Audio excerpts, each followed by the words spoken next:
Yes, folks, it's time for the West to wean itself off its addiction to cheap stuff from China.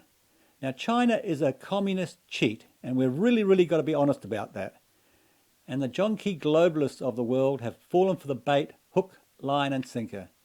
They've fallen for Chinese foreign investment at the expense of our sovereignty, and they've fallen for the lure of China's mass market. And now China has got us by the you-know-whats. Why do you think Fonterra is in trouble right now, or at least in part? Anyway, I'll start this off today with a Trump tweet.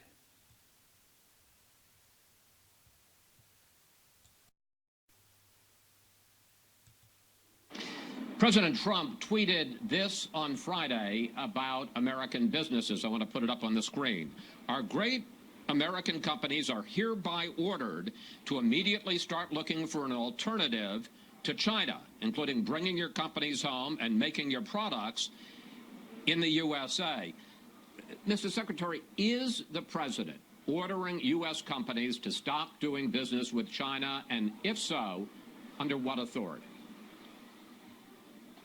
Well, he would have the authority to do that under IEPA if he declared an emergency. He has not done that. I think what he was saying is he's ordering companies to start looking because he wants to make sure, to the extent we are in an extended trade war, that companies don't have these issues and move out of China. Yes, and that should apply to New Zealand and Australia as well. We've had all of our eggs in the one basket for far too long now. Now to Alan Jones. Last week, we had a lot to say about China, and I drew attention to the Lowy Institute poll, which found that only 32% of Australians trust China to act responsibly in the world. That's down from 52% last year. 70% say we should try to prevent Beijing's growing influence in the Pacific. 75% said we're too economically dependent on China because it is the main destination for our resource exports. They own in Australia our mineral resources, our water, our dairy farms, our beef farms, our avocado farms, our paddock to their plate. And that's exactly the same that's happening in New Zealand as well. So I'll just read you some examples of that. Chinese company Yili has just purchased Westland, New Zealand's second largest dairy cooperative. Chinese company Yashili owns a dairy company in Pocono, Auckland.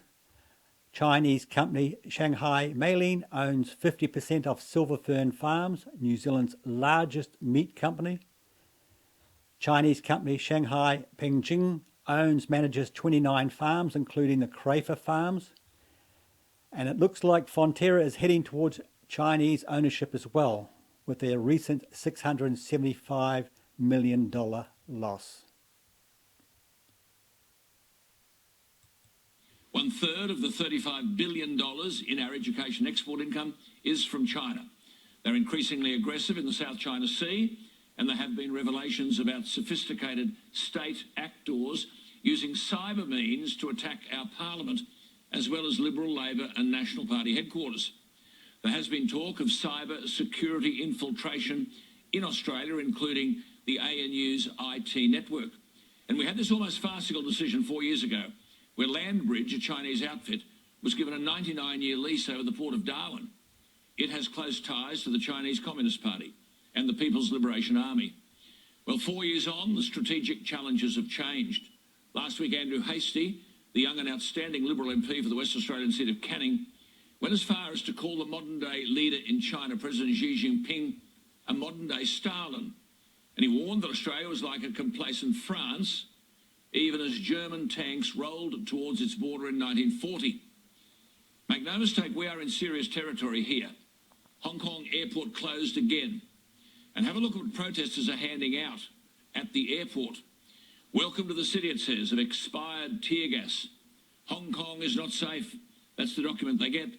Hong Kong, police brutality 2019, shot a female first aider, permanent vision loss, shot a teacher in the eye, permanent visual impairment, launched chemical warfare with expired tear gas, fire tear gas at elderly houses, fired tear gas indoors at a metro station. This is what they're told as they land in Hong Kong airport. shot a group of protesters at less than 1 metre close range, exposed a female protester's private parts in public, attacked and arrested pedestrians, social workers, first aiders and journalists, searched protesters' homes and university dorms without a licence. This is going on now. Arrested more than 600 protesters aged 14 to 76. Yes, so let's go and have a quick look at some of this protest. Anarchy on the streets of Hong Kong. Police firing a warning shot, even pointing their guns directly at demonstrators, using live ammunition for the first time since this 3-month fight for the future of Hong Kong erupted. One officer losing control with an unarmed protester. Water cannons deployed onto the streets. Protesters charging police with sticks, bricks and umbrellas. Police firing a relentless barrage of tear gas. There's more tear gas canisters being brought forward, but some of the protesters are literally picking them up and trying to throw them back.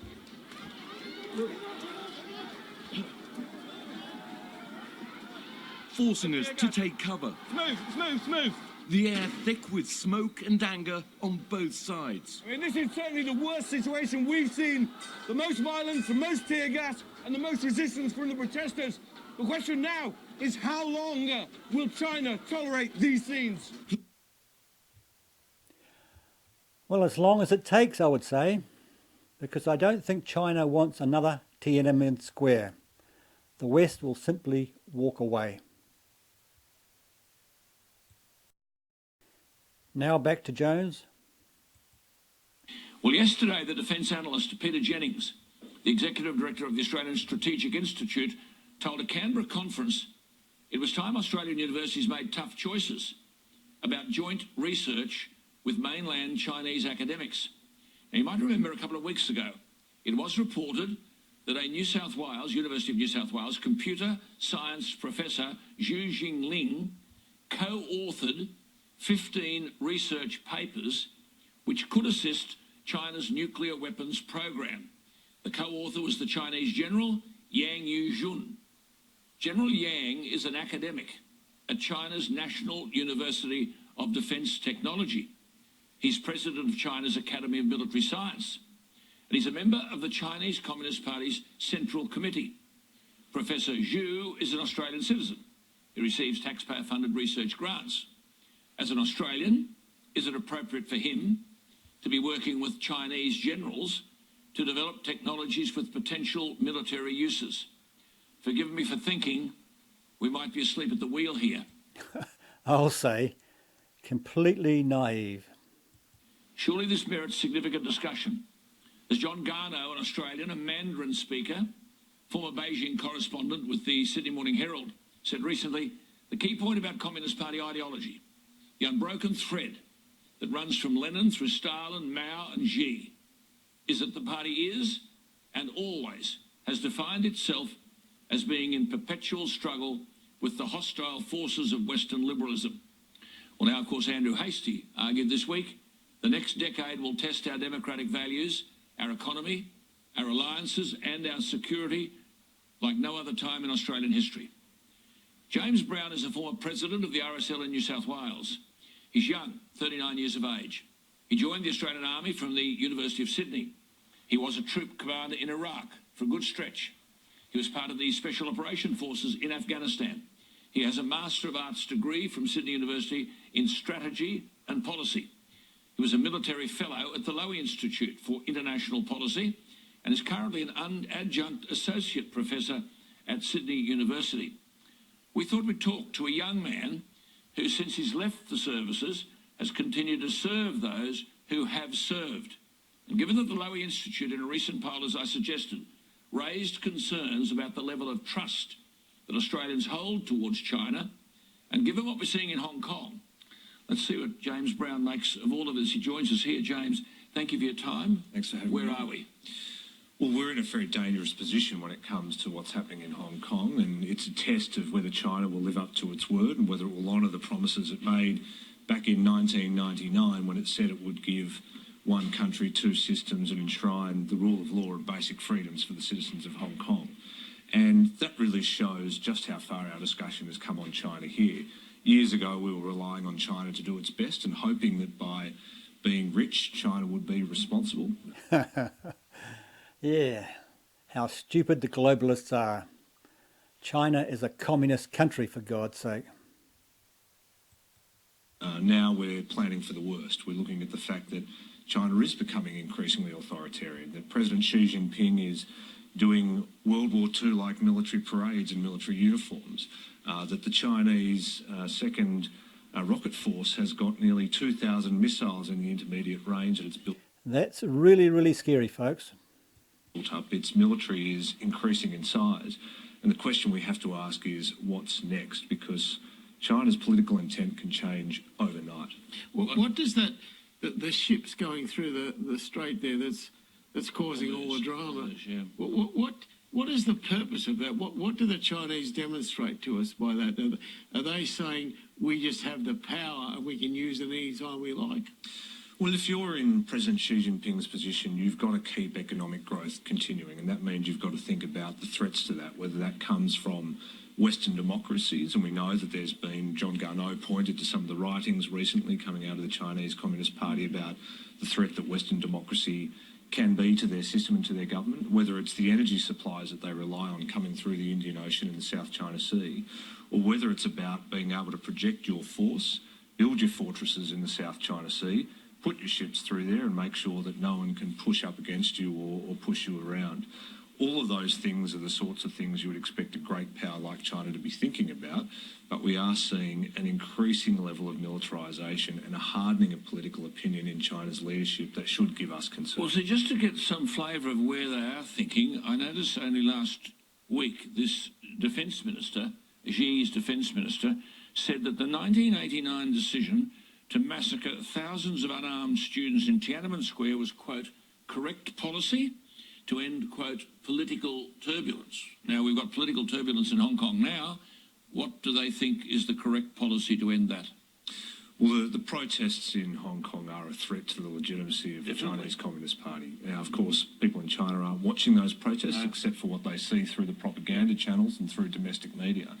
But they will be under pressure to act. I think if you're President Xi and you think that your rule is going to be threatened, or one of your adversaries, not that there's many of them left, are going to use the protests in Hong Kong to suggest that he's not strong, then you would act and act decisively. So taking Andrew Hastie's comment, are we today complacent? Like, are we the modern-day France as Germany mobilises itself at the border?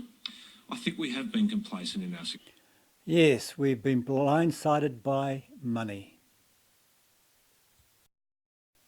Now let's have a quick look at what's happening in the Pacific Islands.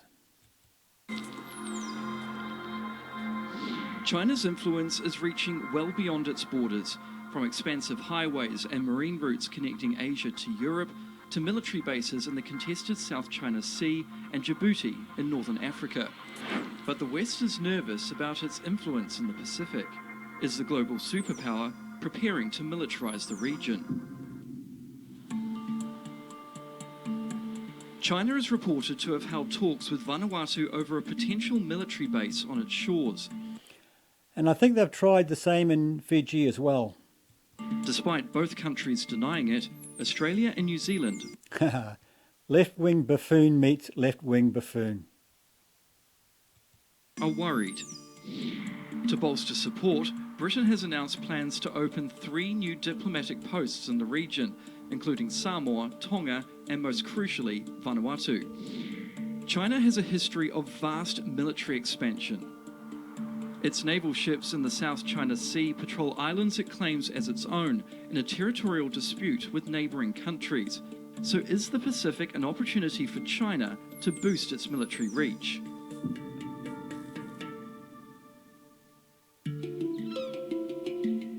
China has strong diplomatic relations in the Pacific. It contributes to development projects in Vanuatu, Papua New Guinea and Tonga. Is there a payoff for this ongoing investment? Well, of course there is. China doesn't do anything for nothing.